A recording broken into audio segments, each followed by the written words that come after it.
Hey, everybody. Welcome to Daniel Davis Deep Dive. A little unexpected here. You see me, I'm actually coming to you again live from Washington, D.C., this time downtown Washington, right out front of the CNN headquarters where I was supposed to have been on air right about this time. As it turns out, you probably have seen the news, the shooter from the Maine massacre was captured. They found his body, actually, and so that completely scrapped the entire show I was about to do, which was going to be on the Israeli-Hamas war, and so they're going to cover that. So, but while we're here, I didn't want you to miss out on some of this stuff because there has been some breaking news and some developments in the war that I want to make sure that you're all aware of. So first of all, this morning on Fox News, we had one of the senior Israeli Defense Forces spokesmen tell the Fox and Friends, I believe it was, what the criteria was for them to launch their ground invasion.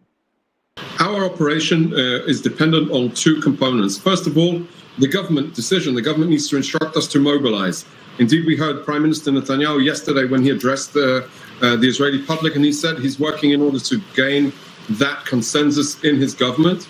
And from our perspective, that is only one condition. The second condition, of course, would be the optimal operational conditions for the IDF. We're not in a rush. We realize this is a long battle ahead of us. And therefore, we're taking our time. Every day that goes by, we're more professional, better prepared, better equipped, and the tasks, the specific tasks of the individual units are more clear in how they fit together in the broader picture, the broader puzzle of dismantling Hamas. So while there's ongoing debates and discussions on the diplomatic level, our role is to be prepared to move in when those two conditions are met.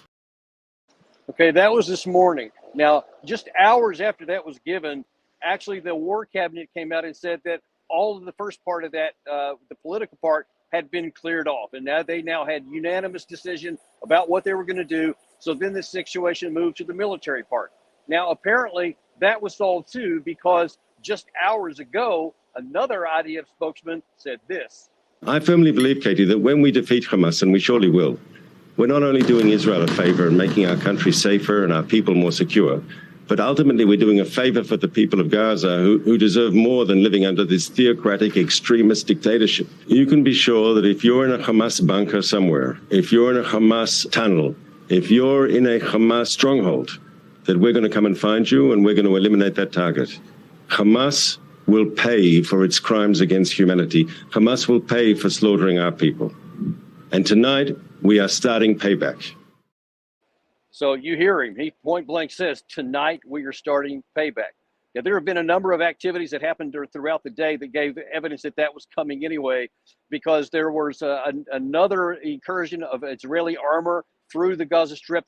The third time that's happened. The first two times, both of the units came back. This time, they stayed. So it looks like now that they're literally getting ready for the assault stage. And those are probably a support units, probably tanks and artillery pieces. We haven't gotten all the details of that yet, but that's what I would expect to then support as infantry come in later on. Additionally, the level of firepower and airstrikes and artillery strikes into the Gaza Strip were the highest that they have ever been. Trey Yingst of Fox News went on earlier tonight, late night in Israel time, and said that it was very somber. He said that was hands down the most intense bombardment he's seen since the war started. And that's saying something, because Trey Yingst has been very close to what's going on there. And then one of the last things is we also saw that Israel cut off all the communications, all the internet, all the cell phone signals, and that signals that probably what the IDF was doing was to completely, basically blind and make deaf the Hamas fighters, because if they don't have regular military communications, they don't have the high-tech radios and the security system. So all they have to rely on is like regular text messaging and cell phones. And those have now been cut off or mainly cut off, which means that the Hamas will not have the ability to warn their other fighters. If they see IDF soldiers coming in here, they can't warn them over there. They can't move, reinforcements out if there's a breakthrough. So basically the IDF has blinded the Hamas fighters. So it's going to make their job a lot more difficult. All those things together make it look like that they are now ready to go in. And, man, who knows what we're going to find on the ground in the morning, and what these impact of all this is going to be.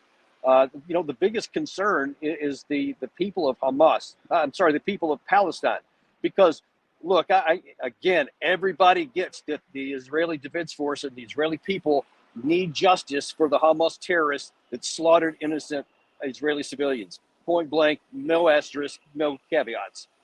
But they have to be careful that they don't go too far. And look, there's already a lot of people in the Arab world who believe they have gone too far. And there's the casualty count for the civilians is just going through the roof. If then Israel comes in on the ground and that number spikes and goes even higher, it's uncertain if all of these Arab other terrorist organizations and Islamic fighters may join the fight against Israel. Maybe they will come in. They'll probably put more pressure on Hezbollah to come into the fight from the north. I bet that Hezbollah does not want to do this. They don't want to attack Israel because it's going to cost them. Because they've already fought one war with Israel in 2006, and that didn't go very well. It took Hezbollah years to recover from that.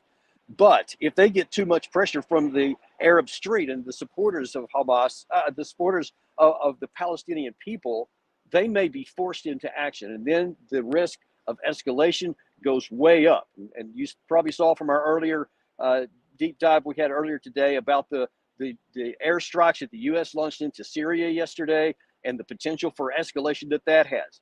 And listen, I just got to keep beating this drum here. America's vital national interest is in preventing this war from escalating beyond the Gaza Strip.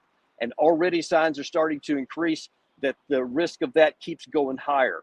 And especially if any Americans are killed in Iraq or Syria by subsequent attacks by these violent groups, there's going to be a strong demand among the American people and among members of Congress especially to strike back, not just at some buildings and warehouses like happened this time, but against Iran. Now, whether President Biden will do that, I don't know, but this is something that we need to watch very carefully, because no matter what's going on with Hamas and Israel, we must be careful that we don't make a terrible situation catastrophic, because the United States is not in a position to get sucked into a big major war in the Middle East.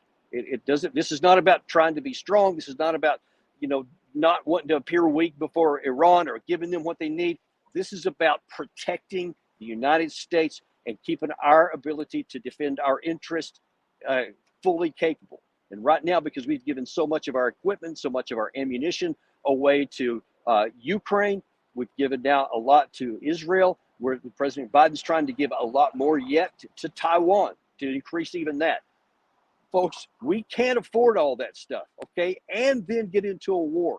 This is something that the United States can't do. And it is a requirement for us to be wise in using our resources, not careless, and not thinking that we, like President Biden said in that 60 Minutes interview a couple of weeks ago, where when he was asked if we could do all of these things together, he said, well, yes, of course. We're the United States of America, the most powerful nation ever, implying that he thinks we can do everything all the time, no matter what, and we can't. So I hope that cooler heads are prevailing behind the scenes in the White House and in the Pentagon, and that we're doing everything we can and communicating behind the scenes to both Iran, to Hezbollah, to Israel, to everybody, that we're not going to get into a regional war. And so we need to be very, very careful about what reactions everybody takes in part of this. So I was going to say a lot of that on CNN earlier tonight, but didn't get that chance. Hopefully they'll have us back sometime next week. But in the meantime, we want to make sure you get all the information you need to make the right choices in life and to understand the truth of what's really going on. Thanks very much, and we'll see you next time on Deep Dive.